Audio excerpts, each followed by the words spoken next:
All right, we have plenty to talk about, and you are installment number 1 of the Shoot video series. First of all, how's it feel to be number 1? Common. You're used to it. No, that feels good. Good, good. We're happy to have you a part of the Shoot interview series. The first question we have to ask is, were you a fan of wrestling growing up, and who were some of your favorites? Oh yeah, I think in order to be a pro wrestler, you know, somebody said, I think it was Brian Adams said something to me there, you and I had a hard time about reading a magazine in the locker room, and he said to me, you know, to be in the business, you got to be a mark for the business, and I believe that. I grew up, we didn't have the WWF and stuff in Idaho. We weren't, matter of fact, we only had 2 channels, but I grew up on Georgia Championship Wrestling, Magnum TA, Nikita Koloff, my idols, the Road Warriors, oh yeah, Dusty Rhodes, the Freebirds. That's the kind of wrestling I grew up on. Got a Dusty Rhodes impression for us? Yeah. I'm the chubby marshmallow man, and I'll kick your sweet little ass. Hey, there you go. You got a Road Warrior impression for us? I mean, come on. Yeah. While we're shooting. Actually, I stole a line from him. Favorite line of all time. Well, they've been saying I've been getting a little bit soft. Well, there's only one thing that's soft on me, and baby, that's only part of the time. Tomahawk. Yeah. All right. Well, among those that you didn't mention in your favorites, I know that you teamed with Jimmy Superfly Snuka at one period in your career. Would he be classified as one of your favorites? Oh yeah, I'm just talking about what I grew up on, what I could see. Yeah, oh, there's definitely a lot of people that I really idolized. From Snuka to Bruiser Brody, Dick the Bruiser, which I was named after. The Crusher, the first wrestler I ever saw. All the way back, I mean, I can go on forever actually. Billy Jack Haynes, locally here. Matt Borne. There's just a ton of them. What was your first experience with pro wrestling like as far as watching? Like at a live event, you say that Crusher was the first wrestler you saw. Was that on TV or actually live? Oh, that was on TV. I think I was 4 years old. Right. Who was the first wrestling show you saw live? I went to Salt Lake City and I saw, let's see, it was the WWF, actually. And this was about, give us a little time frame here. This was 1986. Yeah, I'll tell you how old I am. Well, shoot, my first match was 1978. Yeah, so. All right. Well, as far as the wrestlers that made an impression on you, you've named plenty. Would you say the most influential would be Hawk and Animal? Oh, definitely. Hawk and Animal, as far as idolizing, I mean, just looking up and, you know, as a child and as like per se a mark. Believe it or not, most influential as far as being a great wrestler, great entertainer. I definitely, without a doubt, a lot of people kind of overlook. It was probably Art Barr. Art Barr. Yeah. Art Barr, we've had conversations in the past. You would go on record to call Art Barr one of the greatest wrestlers of all time. Yeah, I would. Ever. Yeah. That was a huge. If you could feel the electricity, and when anybody watches Eddie Guerrero or some of the the present wrestlers, I would say a lot of them formatted after Art. And when he was with AAA of Mexico, a lot of people don't know this, but at the time when wrestling was really down, believe me, I remember that. He was one of the top performers in the world. He was selling out all over the world, and people don't remember that because they're not. He wrestled in Mexico, and definitely, I've never seen anybody with more charisma, more ability, and more way to really grab the people. So. Eddie Guerrero. We're going to talk about Eddie a little bit later in this interview, and but let's just throw this out on the table right now. You actually worked a program with Eddie Guerrero. Yeah, it was me, Eddy Guerrero, and Art Barr against Blue Panther, Paraguayo, and Conan of AAA, and it was the thing with the Tanya Harding manager thing. And I'll tell you what, it was quite an experience. I'll tell you what, I didn't fit in. My wrestling ability wasn't up to par with it. I just kind of sat in the background because Eddie and Art were fantastic together, and there was American Love Machine and Eddie Guerrero, and they were so together and so on. It was just I just kind of sat in the background and let them go because I didn't even feel a part. How was Tanya to work with? She was actually very timid, and she really didn't say much. She was very nice. What about in the ring? She kind of sat there. I don't know if she had fun or not. I know she's a big wrestling fan, but no hubcaps? no hubcaps. Well, let's talk about the actual the steps that you took to actually get into the wrestling business. Like, I guess we have to go back to Idaho. Idaho, yeah. I grew up a wrestler. I wrestled my whole life. Freestyle, I would say folk style, freestyle. I wrestled all the way through high school. Then I was going to wrestle in college, but I decided just to stick with football. Then I got into pro wrestling. Actually, my buddy sold a van to, I believe it was Brian Adams, and then he gave me a number how to get a hold of some people here. And originally I was supposed to be trained by Billy Jack Haynes, and he lived in Hood River, and he was doing well. He just was too busy. And then I called down, trying to find Billy Jack, and then I was turned on to the over on Marine Drive where they had this sports arena over there later on, and I was trained by Jesse Barr, and a little bit by Sandy Barr, and a little bit by Art Barr, and they were real great wrestlers, really great amateur style wrestlers. I was taught more shoot series type and learned how to work a little bit on my own. So. What year was this? I believe I started wrestling in 1991. 1991. Was Tony Casino around at that time, or? Tony wasn't. He was, I believe, he was just a big fan of wrestling at the time. So no, he came in kind of early in his career and did the whole not the managerial, the referee. No, I'd been wrestling probably 5-6 years when Tony came around. You know, great wrestler, Tony. So you started. So basically, you start with the Barr promotion. Yeah. With I was the last of the sports arena in Chautauqua days over in Portland, Oregon. I was the last people there. I remember I came down. I watched the.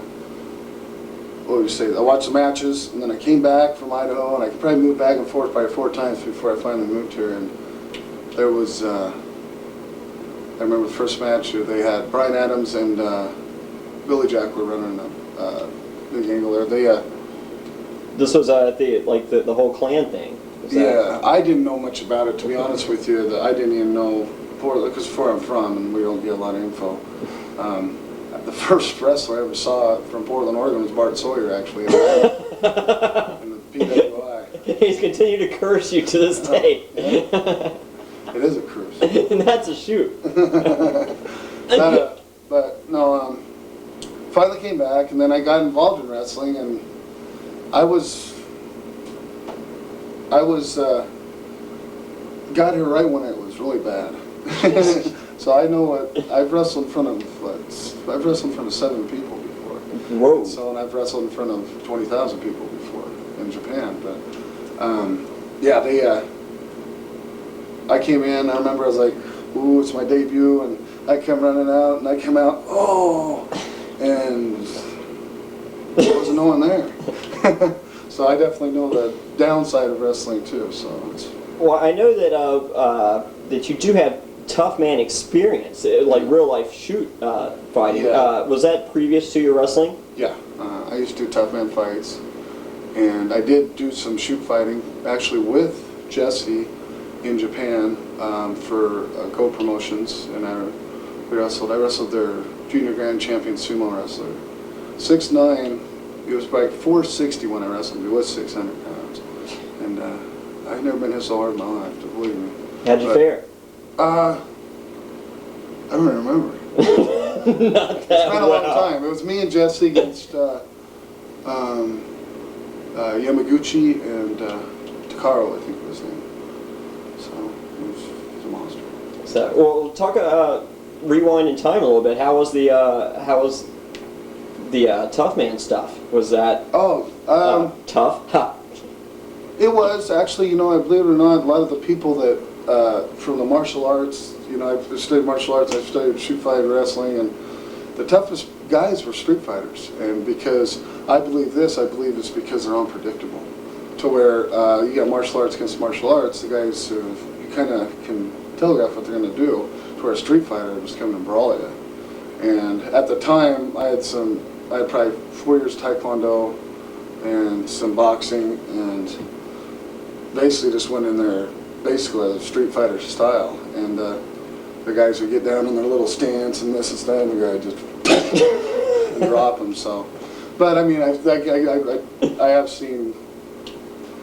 I did a movie with Alda Koskis, and which is a master of martial arts, called The Seventh Season. He's the father of Mark Koskis from The Crow, and he made me believe a 120-pound man could kick my ass. He was phenomenal, and but like I said, he's a master, and there's only like 8 masters in the world. And he's right here in Beaverton. He's got his school here.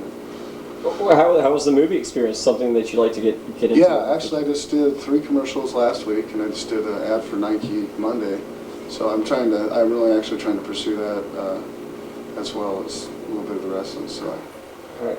Back to Tough Man. One more thing. You were, if I'm not mistaken, Idaho Idaho Tough Man champion of the regional and Idaho, and then I won every event. I just then I stopped at regional to go back to school. So.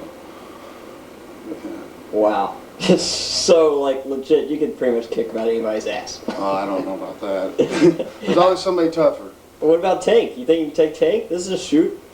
Tank? Oh, I don't know. He's a pretty tough dude, but I'd be willing to give it a shot. The challenge is on the table. WCW, are you listening? Talk about the early days of Sandy Barr's promotion. I mean, like, what do you see that led? I mean, you say you came at the very low light. What led to the end of Portland wrestling? You know, what do you see, or what did you hear? And from my experience, I get what you're saying. I think it was just the fall of. It wasn't. I think Sandy was kind of dealt a bad card as far as Don Owens had just got out of the business. Tom Peterson folded. With all the TV went down, and a lot of people didn't realize how important TV was. And for us to have TV in the 80s and so on, the TV was free, and they came and shot it for you. To where we had to buy the slot. We had to produce the show. We had to, so you're talking about about a $2,000, $3,000 nut a week versus zero. So I think that had a lot to do with it. And so the promotion and the publicity wasn't out there, and it was a struggle. And it was just like, I can't count how many times I hear, oh, I remember when, or oh, I remember back when, and it's like the best line I heard from kind of just from the situation I was in. I love all the older generation to death, and I got a lot of really good friends. But it's something Kevin Nash said on a WCW show. He says, the potholes are already there. We're just here to try to pave them over. It was dead then. We didn't kill it. It was dead when we got here. So now that's a good line because it's hard to say how people would have fared back then and now. Who knows? I never claimed to be a gray worker. That's for damn sure. But I think I got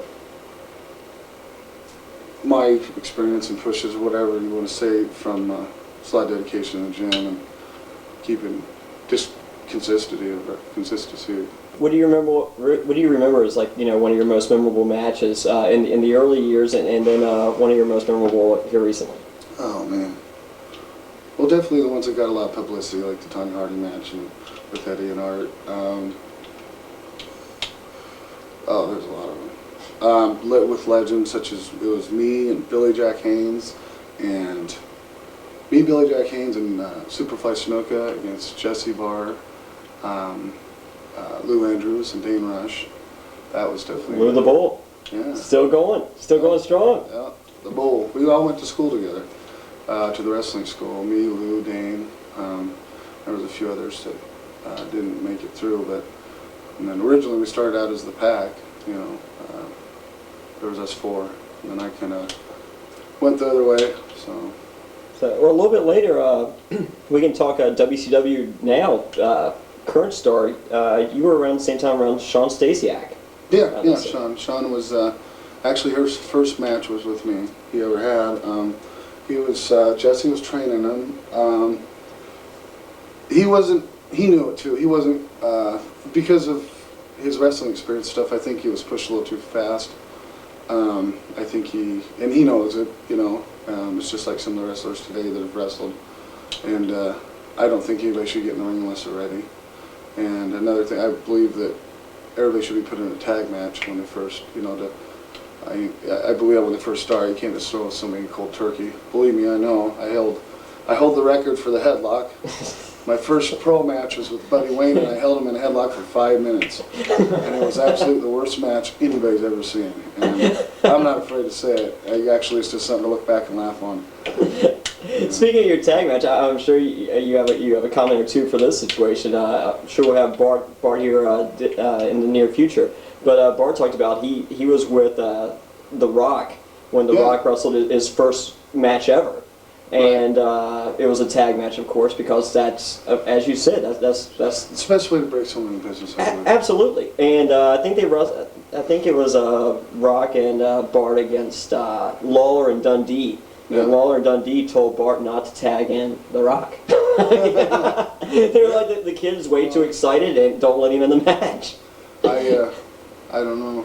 I don't know the exact story. I just know I've just seen over at Bart's one time back when we were getting along a little better, and I just saw a picture of him and The Rock had the belts. That was The Rock's first belt ever. Yeah, I got a chance to meet him when I went down for SmackDown about a month ago in Tacoma. And he was a real nice man. But yeah, it's you know, it's weird of seeing these guys and what they're doing today, and it's like, what the hell am I doing? Well, probably help if I actually send the tapes somewhere. Well, that's soon to come. Actually, that's shoot video number 1. I think will make its way to WWF, WCW, and ECW. Yeah, we'll see. But speaking of WCW, you were on, I believe, the first Thunder against Heavy Metal Maniac. Yeah, I did first Thunder. I did a couple tryouts for them. They liked me. They enjoyed me. They said I need some polishing, and I agreed. Actually, I never, with both of them, as far as even today, with 9 years experience, I'd rather go into a school type thing and get polished up to where we haven't been wrestling a whole lot here. So I think it'd be better. I'd rather that than just get thrown in the ring. You know, go in and get some more experience with the guys who've been wrestling really often. And Heavy Metal Maniac. Heavy Metal Maniac. How was that? Walk us through the entire Heavy Metal Maniac. Can I say the shits on TV? You can say anything. It's a shoot. I know. You never want to downplay somebody else, but it was, well, it was enough to where Terry Taylor said, "Kid, I'm sorry." So put it that way. And Heavy Metal Maniac is actually the week that nice guy. I just the week that we're recording this, he is headlining one of those NWA New Jersey shows as we speak. He who knows? Geez, I'm sure there's a talent shortage, or no. For one of Tommy Fierro's shows, I mean, I'm not trying to downplay anybody. I think everybody that's got the balls to be in the business has got a lot of balls. Oh yeah, and there's plenty of people that don't belong there, and I think we all know that. Yeah, it's definitely wrestling is definitely a very political business. I wish everybody the luck in the world. I mean, my own experience, I'm been a procrastinator, and I just kind of really don't have a. I like it here. You know, I know to say I've been pursuing my acting and I enjoy wrestling here, but if the chance comes up, the opportunity comes up, I'll, definitely jump on it, but who knows. You're a huge dude. I mean, there is no ifs, ands, or buts about it. You're just absolutely huge. How big are you? Shoot, 6'2", 295. And I've been 320, and have you guys seen the pictures of, my wheelbarrow gut and... Oh, I thought you were pointing something else. No, I've been... I've seen Billy's pictures, but not yours. You never met Rambo, have you? Anyway... Another name we're about to throw out. But, yeah, it's about 6'2", 295. Presently, actually, I'm at 285. I need to lose another 15 more. Actually, WWF did... say that interest in me if they wanted me to lose 20 pounds and be a little more fluent in the ring, so that's a shoot. It's a shoot? Yeah. It's a good thing it's on this video. Well, let's get back to John Rambo. How was it working for that dude? I mean, I know he's, coming from the East Coast, I know he caused quite a fuss there in Maryland. Rambo was here, and actually my first big stint, I guess you would say, was me and the Dirty White Boy, Robert Blair, against Rambo and Colonel De Beers. Another guy I definitely look up to Colonel De Beers. I mean, we've had our problems in the past and what have you, but Who else could have gotten over with that gimmick? Oh my God! Well, actually anybody, but who's brave enough? I'll tell you what, you ever want to see a road trip go by really smooth and fast, just listen to Colonel for a few hours.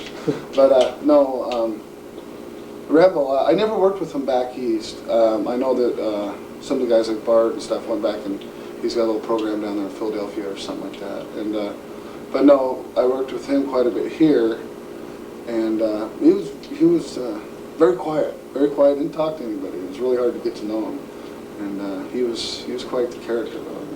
People that knew him knew what he was about. He was definitely a great guy. No picture story?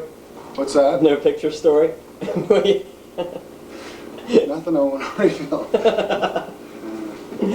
You're not in any of these pictures. Hell no. That's the most important. No. I don't see him that way. I'm just saying that. That was a stone cold hell no, wasn't it?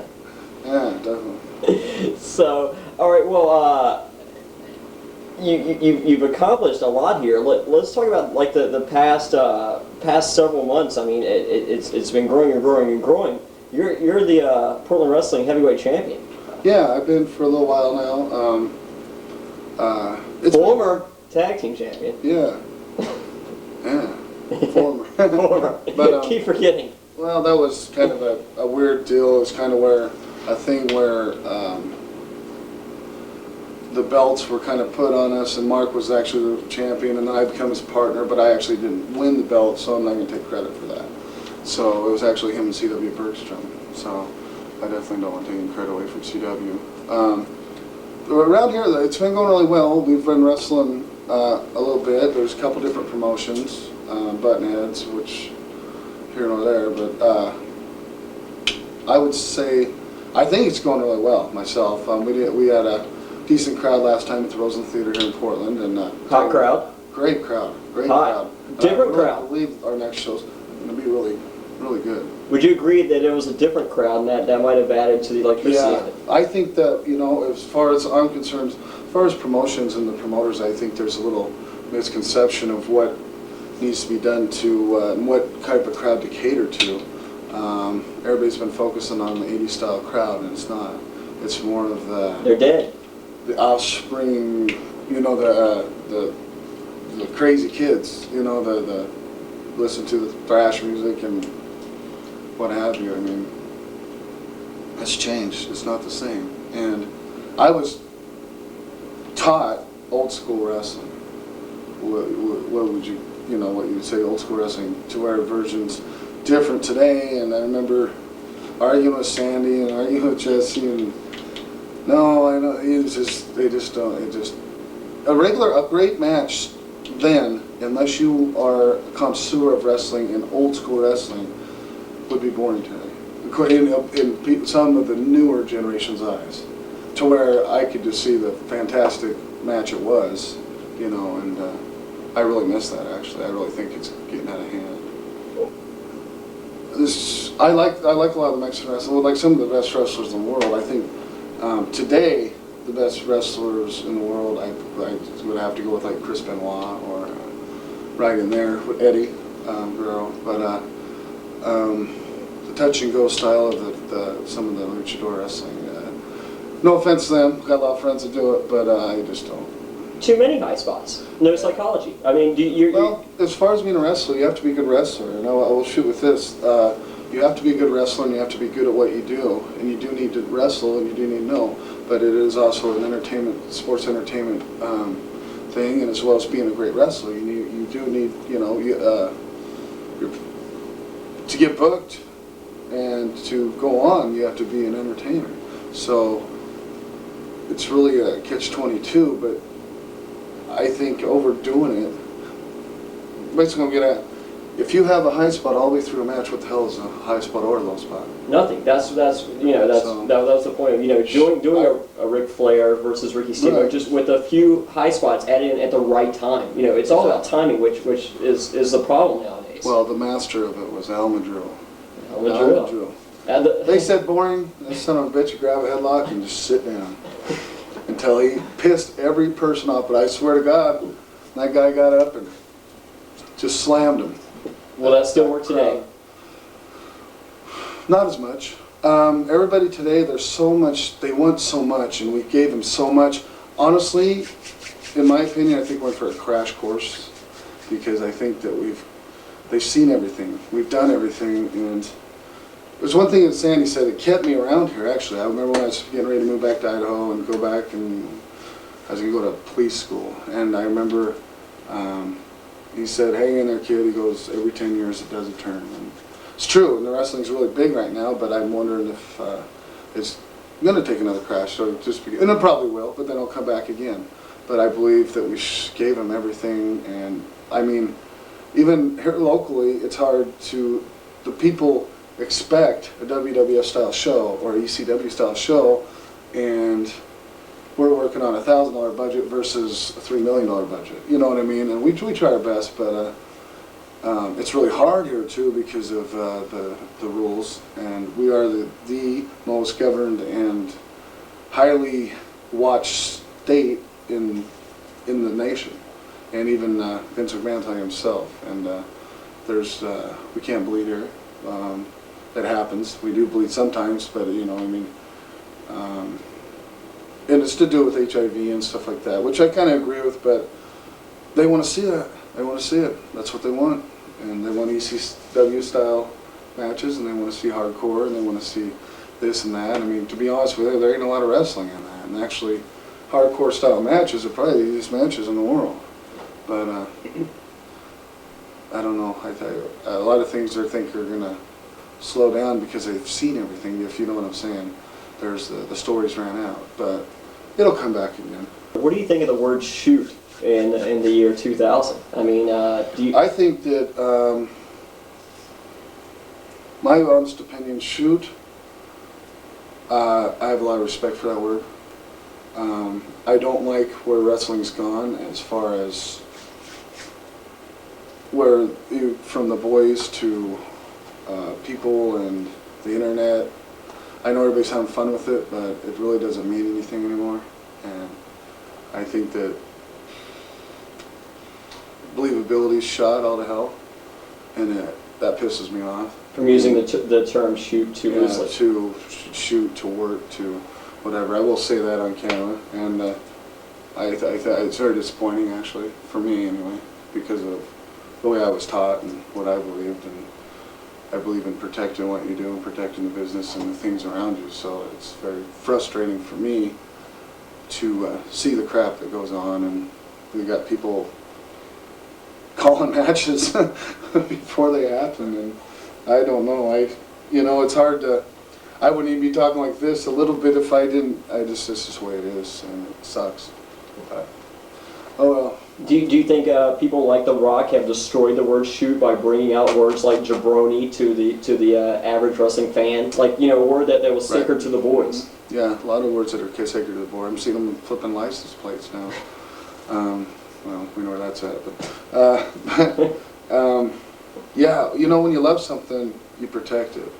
And I got people all the time coming up to me and saying, and they're trying to talk like a wrestler, and I just want to turn and smack the shit out of them. You know, I just want to. Billy Jack would. I think wrestling, if you think about it, even our game shows, and to the gladiators to this new stuff they're doing, the commando stuff and whatever. If you think about Battle Dome, that's one. And wrestling, they were basically taken off into